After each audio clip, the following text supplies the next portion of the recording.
வணக்கம். கிருஷ்ண ஜெயந்தி அவதாரங்களில் முழுமை பெற்ற அவதாரம் என்று எல்லோரும் போற்றி பாடுகின்ற அந்த பெருமையுடைய அவதாரம் எது என்று கேட்டால் கிருஷ்ணாவதாரம்தான்.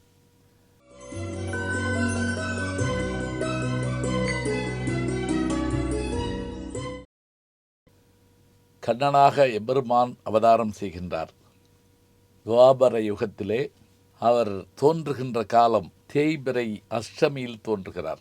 தோன்றுகின்ற இடம் அரண்மனையோ தங்கக்கட்டிலோ அல்ல, சிறைச்சாலைதான். தாய் தந்தையருடைய கையில்களில் கூட விலங்குதான். இருள், மழை, வெள்ளம், சிறைச்சாலை, இந்த இடத்தில் அந்த அழகான குழந்தை மின்னலைப் போல பிறக்கிறது. கண்ணன் என்ற பெயரை இவன் பெற்றிருக்க காரணம் என்ன என்றால், கண்ணை போல் பிறரை காப்பவன் என்ற பொருள். ஓஷோ இது பற்றி சொல்லுகிற போது அவன் கண்ணனாக, முகுந்தனாக, முகுந்தன் என்றால் நமக்கெல்லாம் வாழ இடம் கொடுத்து மோச்சோலகத்தையும் காட்டுகிறவன் என்ற பொருளை உடையதுதான் அந்த பெயர். கண்ணன், முகுந்தன், கோபாலன், கோவிந்தன் என்ற பல பெயர்களை பெற்றவன். தன்னை உணர்ந்த தன்மை உடையவன், இதுதான் குறிப்பாக சொல்கிறாங்க. இந்த தன்னை உணர்ந்த தன்மையின் காரணமாகத்தான் உலகத்தில் அவன் வாழ்ந்த காலத்தில் கடவுளாக எல்லோராலும் போற்றப்பட்ட பெருமையுடையவனாக இருந்தான். நமக்கு வரலாறு தெரியும். துவாரகியின் மன்னனாக இருந்தவன் கம்சன். அவன் தன்னுடைய தங்கையாகிய தேவகிக்கும் வசுதேவருக்கும் திருமணம் செய்வித்து பெருமகிழ்ச்சியோடு அவர்களை தேரிலே அமரச் செய்து தானே தேர் ஓட்டி வருகிறான். அப்போது வானில் கேட்ட ஒரு அசரீரி அவனை திடுக்குறச் செய்கிறது. இதோ உன் தங்கையின் வயிற்றிலே பிறக்கிற 8வது குழந்தை உனக்கு யமனாகும். இந்த வார்த்தையால் அதிர்ந்து போனான் கம்சன். உடனே என்ன செய்தான்? கோபமும் வேகமும் ஏற்பட்டு அரச பதவி போய்விடும் என்பதை காட்டிலும் என்னை கொள்ளும் காற்றுள்ளவன் இருக்கிறானா என்று நினைத்து வாளை எடுத்து அந்த தேரிலேயே தங்கையையும் அவருடைய கணவனையும் கொல்ல துணிந்தான். உடனே வசுதேவர் தடுத்தார். அசரீரியினுடைய வார்த்தையை நீ நம்பிக்கொண்டு இப்படி செய்யலாமா? எங்களுக்கு இப்போதுதானே திருமணமே ஆயிருக்கிறது, 8வது குழந்தை என்று சொல்லுகிறார்களே என்று சொல்ல, சரி இவர்களை சிறையில் அடைத்து வையுங்கள். இருவரையும் சிறையில் அடைத்து வைக்கிறார்கள். முதல் குழந்தை பிறக்கிறது. வேகமாக வந்த கம்சன் அந்த குழந்தையினுடைய கால்களை பிடித்து தரையில் அடித்தான். வசுதேவர் அப்போதும் வருந்தி சொல்கிறார், 8வது குழந்தை தானே உனக்கு அவன், நீ ஏன் முதல் குழந்தையை கொள்ளுகிறாய்? இதுக்கு வாரியார் சாமி அழகாக பதில் சொல்வார். அவன் என்ன பதில் சொன்னானா, 8 குழந்தையும் நிற்கிதுன்னு வச்சுக்கிடுவோம். இங்கிட்டிருந்து கூட்டினா அது 8, அங்கிட்டிருந்து கூட்டினா இது 8. அதனால் எது வேணாலும் என்னையை கொள்ளலாம். அரண்டவன் கண்ணுக்கு இருண்டதெல்லாம் பேய் என்பது போல அவனுடைய அச்சம் முதல் குழந்தை மரணம். சரி, இப்போ நம்ம கேட்கலாம், அடுத்தடுத்து இவர்கள் ஏன் குழந்தையை பெற்றார்கள்? இவர்களுக்கு என்ன யோசனை இல்லையா?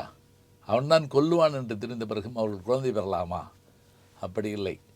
முதல் குழந்தை இறந்தபோது தான் அவர்கள் ஒரு முடிவுக்கு வருகிறார்கள். இந்த அரக்கன் வீழ வேண்டுமென்றால் நமக்கு 8வது குழந்தை பிறக்க வேண்டும். அந்த 8வது குழந்தை வரை எத்தனை குழந்தைகள் பிறந்தாலும் அழிந்தாலும் கவலைப்படக்கூடாது. என்ன உறுதியான உள்ளம் பாருங்கள். அதன்படி 2, 3, 4, 5, 6, 7வது குழந்தை வரை இந்த தொடர்ச்சி நடந்து கொண்டிருக்கிறது. இதை பார்ப்பவர்கள், படிப்பவர்களுக்கு இது என்ன பைத்தியக்காரத்தனம் என்று கூட தோன்றும். ஆனால் அந்த 7வது குழந்தையிலிருந்தே லீலைகள் தொடங்கி விடுகின்றன. என்ன என்றால், அந்த குழந்தை கர்ப்பப்பையிலிருந்து கருமாற்றம் செய்து வளர்க்கப்படுகிறது. அவனே பலதேவன், கண்ணனின் அண்ணன். 8வது குழந்தை பிறக்கிறது. நான் சொன்ன மாதிரி கிருஷ்ணபட்சத்து அஷ்டமி நாளில் கொட்டும் மழையில் காரில் சிறைச்சாலையில் குழந்தை பிறக்கிறது. இன்னும் சற்று நேரத்தில் கம்சன் வந்து அந்த குழந்தையை கொல்லப் போகிறான். குழந்தை ஒளி வீசி கொண்டிருக்கிறது. அந்த நேரத்தில் அந்த குழந்தை பேசியது, தந்தையே, என்னை எடுத்து சென்று கோகுலத்தில் நந்தகோபனுடைய இல்லத்திலே பிறந்திருக்கிற அந்த குழந்தையை எடுத்துக்கொண்டு என்னை கொண்டு போய் அங்கே வைத்து விட்டு வாருங்கள் என்று சொல்ல ஆச்சரியப்பட்டு போனார்கள். இதோ நமக்கு வேண்டிய குழந்தை வந்துவிட்டது. பட்ட துயருக்கெல்லாம் பலன் கிடைத்து விட்டது. எப்படி வெளியே செல்வது என்று யோசிக்க சிறைச்சாலை திறந்தது. காவலர்கள் அயர்ந்தனர். மழை கொட்டியது. அப்போது கிடந்தால் படுக்கை, நடந்தால் குடை என்று சொல்வது போல அந்த ஆதிசேஷன் குடையாக மாறி அந்த குழந்தைக்கு குடைப்பிடிக்க தலையிலே குழந்தையை வைத்து கொண்டு யமுனையாற்றங்கரையிலே தண்ணீரிலே நீந்தி சென்று அங்கே அவர்களும் இறங்கி கொண்டிருக்க அந்த குழந்தை, அதுவும் அது பெண் குழந்தை, அந்த பெண் குழந்தையை எடுத்துக்கொண்டு மீண்டும் இவர் வர சிறைச்சாலை கதவுகள் மூடிக்கொள்ள அந்த குழந்தை வீறிட்டு அல ஓடி வந்த கம்சன் அவனுடைய கால்களை பிடித்து தரையிலே அடிக்கப் போனான். ஆனா பெண்ணா என்று கூட அவன் பார்க்கவில்லை. ஆனால் அந்த குழந்தை அப்படியே அவனுடைய கைகள் நின்று கலன்று சென்று ஆகாயத்திலே துர்கா மாதாவாக தோன்றியதோடு மட்டுமல்லாமல், அடே உன்னை கொல்ல வேண்டியவன் பிறந்து விட்டான், அது மட்டுமில்லை, நானே உன்னை கொன்றிருப்பேன், ஆனால் நீ ஒரு காரியம் செய்தாய். என்ன? என்னுடைய தலைமுடியை, என்னுடைய தோலை பற்றியிருந்தால் நான் அந்த இடத்திலேயே உன்னை கொன்றிருப்பேன். ஆனால் நீ என்னுடைய காலை பற்றி விட்டாய். என் காலை பற்றியவர்களை நான் அழிப்பதில்லை, ஆனால் உனக்கு அழிவு நிச்சயம் என்று அந்த ஜெகன்மாதா மறைந்து விடுகிறாள். அவளையே நாம் நவராத்திரியின் போது துர்க்கையாக வழிபடுகின்றோம். விஷ்ணு துர்க்கை என்று நாம் சொல்கிறோம் அல்லவா, அப்படி வழிபடுகின்றோம். அந்த கண்ணன் அங்கு வளர்கின்றான். அந்த கண்ணன் பிறந்த நாள் தான் கோகுலாஷ்டமி. இந்த கண்ணன் இவனை வீடுதோறும் அழைக்க வேண்டும் என்பதற்காகத்தான் வாசலிலே கோலமிட்டு, வீடுகளிலே மாக்கோலமிட்டு, கண்ணன் பாதம் படும்படியாக நாம் கண்ணனுக்கு வேண்டியவற்றை, விருப்பமானவற்றை செய்து வைக்கிறோம். இலை கொடுத்தாலும் ஏற்றுக்கொள்வேன், துளசி மலர் கொடுத்தாலும் ஏற்றுக்கொள்வேன், எனக்கு பிடித்த வெண்ணெய் தயிர் பால் இருந்தாலும் ஏற்றுக்கொள்வேன், அன்போடு நீங்கள் எது கொடுத்தாலும் ஏற்றுக்கொள்வேன் என்று சொன்னதோடு மட்டுமல்லாமல் அவனுடைய பால்யகால நண்பனான குசேலன் அழுக்கு துணியில் கொண்டு வந்த அந்த அவலையும் கூட பெற்றுக்கொண்டு அவனை வாழ வைத்தான் என்று சொன்னால் அந்த கண்ணன் பிறந்த நாள் தான் இந்த நாள். பின்னால் பாண்டவர்களுக்கு துணை நின்று பகவத்கீதையை உலகிற்கு அளித்து இந்த உலகத்தையே தன்னுடைய அவதாரத்தால் பெருமைப்படுத்திய அந்த சிறந்த கடவுள் அவதாரம்தான் கிருஷ்ணாவதாரம். அத்தகைய பெருமை மிகுந்த கண்ணன் பிறந்த நாளை போற்றுவோம்.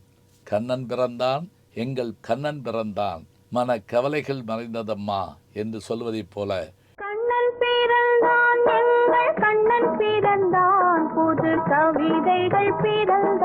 கண்ணதாசன் தன்னை கண்ணனின் தாசனாக பாடுவதைப் போல, புல்லாங்குழல் கொடுத்த மூங்கில்களே எங்கள் புருஷோத்தமன் புகழ் பாடுங்களே என்று சொல்வதைப் போல, திருக்கோற்றியூரிலே எப்படி கண்ணனுடைய அந்த பிறந்தநாள் கொண்டாடப்படுகிறது என்பதை பெரியாழ்வாருடைய பாசுரங்களிலே படித்து பார்க்கலாம்.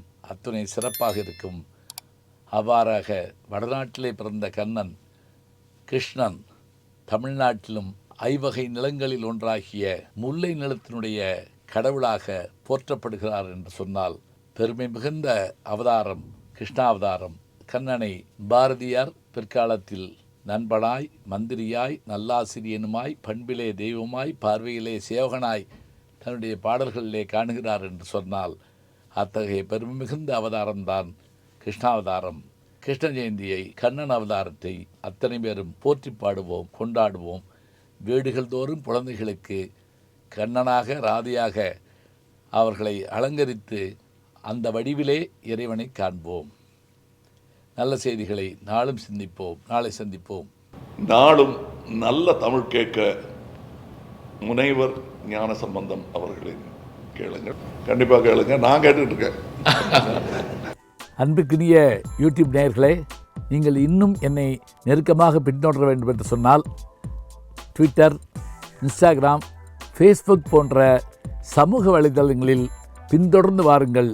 நாம் முன்தொடர்ந்து செல்வோம்.